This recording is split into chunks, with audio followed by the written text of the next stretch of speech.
A day in my life as a mother of 4 kids na laging makulit at laging nag-aaway. Charis!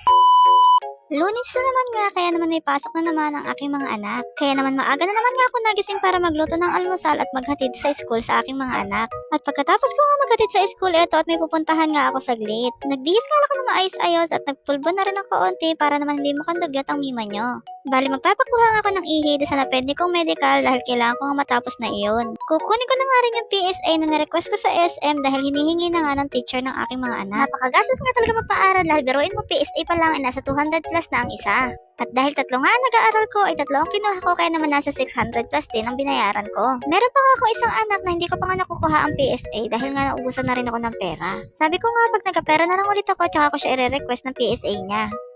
Hindi pa naman siya papasok sa school dahil 3 years old pa nga lang siya. At ayan nga, palis na ako ng bahay. Sabi ko ay inaga ko na nga para hindi nga ako maabutan ng cut-off. Ayan nga, sumakay na ako sa tricycle dahil paumbon-ubon nga rin ngayon. Ayan nga, wala pang 5 minuto. Andito na nga ako sa bayan kaya bumaba na agad ako at sasakay naman ako sa jeep. Paambon-ubon nga ng mga oras na yan pero hindi ko nga nadala yung payong ko dahil hindi ko nga makita kung nasaan. Buti na nga lang at malapit lang ang sakay ng jeep. Ayan nga, fast forward ay nandito na nga ako sa SM. O diba mga mimo ko, napakabilis lang ng biyahe para nga ako lumipad. Charis! Pagdating ko nga sa SM ay sarado pa pero madami nga naghihintay dito sa labasan. At dahil sarado pa nga, iuunahin ko na nga muna yung ihi ko. Magpapakuha na nga muna ako ng ihi para matapos na nga yung medical ko at makapagsimula na rin ako sa trabaho. Medyo malapit lang naman yung dito kaya naman nilakad ko na nga dahil mabilis lang naman din. Ayun nga, dito nga yung clinic na pagpapakuhaan ako ng ihi. At dahil hindi nga pwede mag-video sa loob ay dito na nga lang sa labas ako nag-video. Kahit mahaba nga yung pila ay mabilis lang ako dahil ihi lang naman ang kailangan ko. Ayun at pagkatapos ko magpakuha ng ihi, eto nga sa SM na agad ako. Napakabilis kong makarating sa SM dahil nag-teleport nga lang ako. Uy, walang ganun mima ko. Bali, kukuhanin ko na nga yung PSA ng mga anak ko. Buti na nga lang hindi ko nalimutan yung resibo dahil makakalimutan talaga ako. Ewan ko ba mga mimo ko pero parang naging makakalimutan nga ako simula nga nung magkaroon ako ng anak. Kayo ba mga mimo ko, ganun din kayo? At ayun nga, nandito na ako sa may SM store. Dito kasi yung kuha na ng PSA. Nagtanong nga muna ako kung saan nga i-claim to pero kumuha nga daw muna ako ng number. Tatawagin na nga lang daw kaya naman naghintay na nga lang muna ako saglit.